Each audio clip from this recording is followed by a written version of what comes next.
جابر فيصل الروام، مجلس هجين وسط.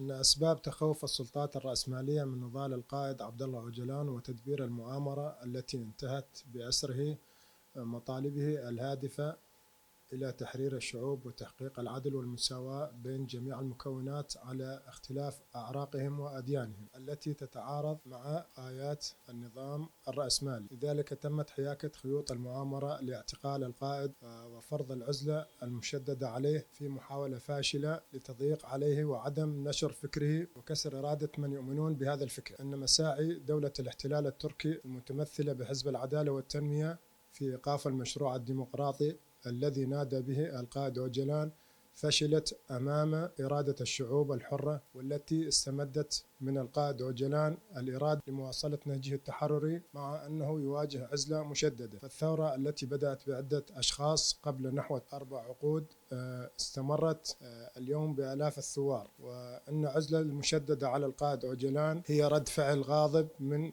الدولة التركية على فشلها في إحباط نهج القائد أوجلان التحرري، حيث تحاول السلطات الرأسمالية التركية منع إيصال توجيهات القائد إلى شعبه في الوقت الذي تمر به منطقة الشرق الأوسط بمرحلة مصيرية مع اقتراب انتهاء مئوية اتفاقية لوزان. فأي توجيه من القائد أوجلان أن الهجمات في هذه المرحلة لا يصب لمصلحة القوى الرأسمالية، أن الهجمات التي تتعرض لها مناطق شمال وشرق سوريا ليست من تخطيط تركيا فحسب، بل هي مؤامرة مشتركة بين أغلب الدول الرأسمالية للقضاء على إرادة شعوب المنطقة، فتركيا أداة ورأس حربة لتنفيذ هذه المؤامرة بحق شعوب شمال وشرق سوريا.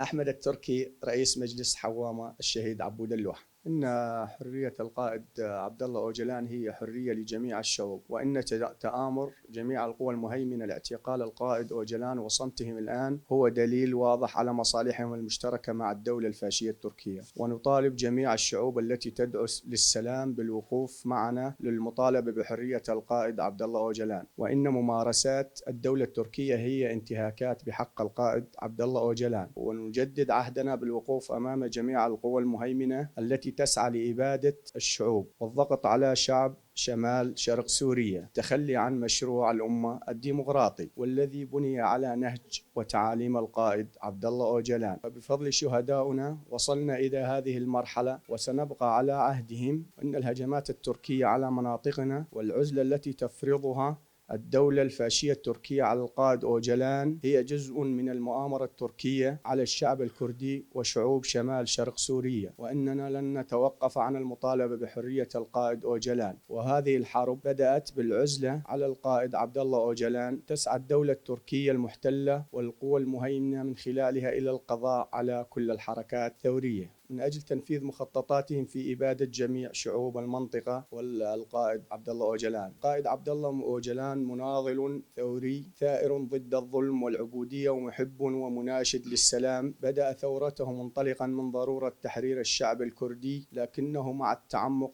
في هذه القضية وجد أن حرية الشعب الكردي لا يمكن أن تتحقق إلا بحرية كافة الشعوب المتعايشة مع الشعب الكردي ليصبح فكره أممي. ونطالب لجنة مناهضة التعذيب الأوروبية بتوضيح الصورة في إمرالي، ويجب عليها توضيح حالة القائد الصحية وضرورة إجراء لقاء فوري بين القائد ومحاميه للاطلاع على وضعه الصحي وطمأنة أهله وذويه في أسرع وقت.